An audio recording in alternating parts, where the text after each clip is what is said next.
Selamat datang di channel YouTube saya. Jangan lupa like, share, and subscribe. Pada video kali ini membahas matematika wajib kelas 12 SMA, jarak titik ke bidang, bagian pertama. Konsep jarak titik ke bidang, misal diketahui titik A dan bidang alfa, maka untuk mencari jarak titik A ke bidang alfa, langkah pertama yang dilakukan adalah tarik garis dari titik A ke bidang alfa. Nah, seperti ini. Jadi, dari A ditarik garis A aksen, di mana A aksen terletak pada bidang alfa. Lalu, kita pastikan langkah yang kedua, A aksen tegak lurus terhadap bidang alfa. Oke. Setelah A aksen tegak lurus bidang alfa, maka A aksen itulah sebagai jarak titik A ke bidang alfa. Bagian yang B, memahami jarak titik ke bidang. Misal diketahui kubus ABCD EFGH seperti pada gambar berikut. Yang A, jarak titik B ke bidang ADHE adalah, oke, nah ini bidang yang diarsir adalah ADHE. Maka untuk mencari jarak titik B ke ADHE, tarik garis dari titik B ke A, di mana BA tegak lurus terhadap ADHE. Panjang AB itulah yang dinamakan jarak titik B ke bidang ADHE.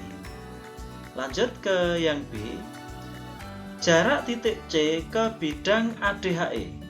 Berarti dari titik C kita tarik garis tegak lurus terhadap bidang ADHE, yaitu CD.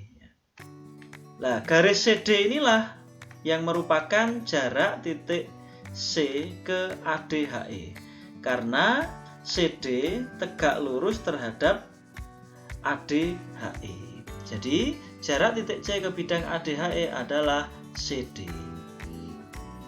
Lanjut yang C, jarak G ke bidang ADHE. Ini juga sama ya. Jadi dari D kita tarik ke ADHE, yaitu GH. Jadi jarak G ke bidang ADHE adalah GH. Lalu yang D, jarak titik E ke bidang BDHF. Kita gambarkan yang diarsir ini adalah bidang BDHF. Maka dari titik E, ya, kita tarik ke tengah-tengah HF. Alasannya apa ke tengah-tengah? Kita cek dulu ya. E ke F itu sama dengan E ke H. Maka karena ini sama kaki, maka E kita tarik ke tengah-tengah HF. Misalkan ke titik O. Maka EO inilah yang merupakan jarak titik E ke bidang BDHF. Karena EO tegak lurus terhadap bidang BDHF. Nah ini ya, kalau EO kita perpanjang maka sampai OG.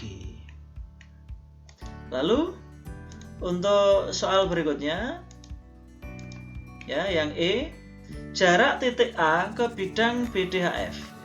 Masih ini ya, A ke B dan A ke D ini sama, rusuk. Maka A ini kita tarik garis tegak lurus terhadap BD, sehingga AP ya, AP ini tegak lurus terhadap BDHF. AP inilah yang merupakan jarak titik A ke bidang BDHF. Alasannya apa? Karena AP tegak lurus terhadap BDHF. Nah, ini kalau kita perpanjang, AP ini sampai AC. Lalu yang F, jarak titik E ke bidang AFH. Kita cari AFH, ini yang diarsir ini merupakan AFH. Titik E, nah, langkah pertama adalah titik E kita hubungkan ke tengah-tengahnya HF. Alasannya apa? Karena EF sama dengan EH. EF sama dengan EH, maka ini kita tarik E ke E aksen. Lalu A kita hubungkan ke ujung aksen ya, O ya, maaf, ini di sini O ya. Berarti EO dengan EA ya membentuk segitiga EOA ya, lalu kita tarik garis E ke OA. Garis E ke OA inilah atau EE aksen inilah yang merupakan jarak titik E ke bidang AFH. Berarti boleh dikatakan bahwa jarak E ke AFH itu sama dengan jarak E ke garis OA. Berarti OA ini adalah perwakilan untuk bidang AFH. EE aksen inilah yang dinamakan dengan jarak titik E ke AFH. Ya, demikian untuk memahami konsep jarak titik ke bidang. Lalu kita lanjut ke contoh soal. Ya, misal diketahui kubus yang rusuknya 6 cm, ditanyakan ada 3 soal. Oke, langsung kita bahas. Kita gambarkan kubusnya ya, rusuknya 6. Untuk menjawab yang A, jarak titik F ke bidang ABCD ya, ini ya. Ini bidang ABCD, bidang alas. Lalu dari titik F kita tarik garis yang tegak lurus ke ABCD ya. Garis itu adalah FB. Jadi FB ini merupakan garis yang tegak lurus terhadap ABCD. FB inilah yang merupakan jarak titik F ke bidang ABCD, yaitu 6 cm. Lalu untuk soal yang B, mencari jarak C ke BDG. Kita tetapkan dulu bidang BDG. Ya, seperti pada pemahaman konsep tadi, langkah pertama C kita hubungkan ke B dan ke D. Ya, C ini kalau kita hubungkan ke B dan ke D maka sama ya. Karena sama maka C kita tarik ke tengah-tengahnya BD. Misalkan ke O. Berarti O ini merupakan titik tengah dari BD. Lalu dari O ini kita tarik garis ke G. Jadi OG ini merupakan perwakilan garis yang merupakan perwakilan dari bidang BDG. Jadi jarak C ke BDG bisa diwakili oleh jarak C ke GO. Jaraknya mana? C kita hubungkan ya. Nah ini ya, C ke GO ya. Berarti C kita hubungkan ke GO, misalkan C aksen ya. C aksen inilah yang merupakan jarak C ke BDG. Nah ini tegak lurus. Dengan menggunakan luas segitiga, perbandingan luas segitiga COG ya, seperti pada video sebelumnya ya. Kalau mencari C aksen sebagai tinggi, maka GO ini sebagai alasnya. Sisi yang lain OC dan CG tinggal mengalihkan saja ya. Sehingga kita peroleh OC ya, ini 3 akar 2 dari mana ya. Kita ketahui bahwa AC adalah diagonal bidang, rumusnya 6 akar 2, maka separuhnya adalah 3 akar 2. CG merupakan rusuk berarti 6. Lalu GO, ingat ya, GO itu jarak antara titik sudut yang terjauh dengan perpotongan diagonal bidang, rumusnya adalah setengah A akar 6 ya. Jadi kalau kita tuliskan GO itu adalah setengah A akar 6. Kita ketahui A nya adalah 6, berarti hasilnya adalah 3 akar 6 ya. 3 nya kita coret ya. Lalu akar 6 kita kalikan akar 6, hasilnya 6, berarti 6 dibagi 6 habis. Akar 12 ya, akar 2 kali akar 6 akar 12, berarti 4 kali 3 ketemu 2 akar 3. Jadi jarak C ke BDG merupakan CC aksen atau sepertiga A akar 3. Dari mana? C ini kalau kita perpanjang ya sampai E, maka CC aksen ini adalah sepertiga dari diagonal ruang. Nah ini, sepertiga dari diagonal ruang rumusnya adalah A akar 3. Kalau kita gambarkan seperti ini. Ya, kita ambil misalkan ini persegi panjang ya. Persegi panjang di sini A, di sana C ya, di sana C, di sana G, lalu di sini adalah E ya. Jadi persegi panjang diagonal, bidang diagonal ya, berarti A, C, G, E. Nah, posisi titik O itu di sini. Titik O, lalu ini GO ya, GO. Nah, tengah-tengahnya EG misalnya kita tetapkan di sini, kita tarik ke A ya. Berarti di sini ya. Di sini. Ini kalau kita tarik garis gini, berarti posisinya di sini, tengah-tengah di sini. Nah, CC aksen itu di sini. Nah, ini CC aksen. Kalau kita perpanjang terus maka sampai E. Berarti CC aksen ini adalah 1/3 atau 1/3 dari diagonal ruang ya.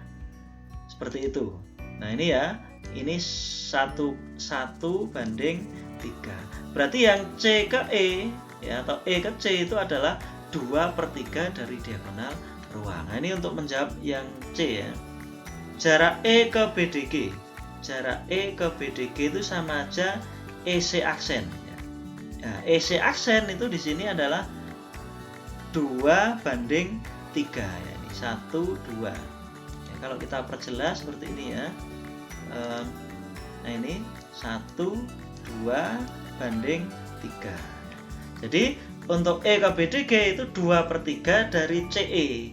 CE itu kan diagonal ruang, berarti A akar 3. Berarti 2/3 kali 6 akar 3 ketemu 4 akar 3. Oke, lanjut. Contoh yang kedua, nah ini ada kubus yang rusuknya A ya. Yang ditanya jarak A ke BDE.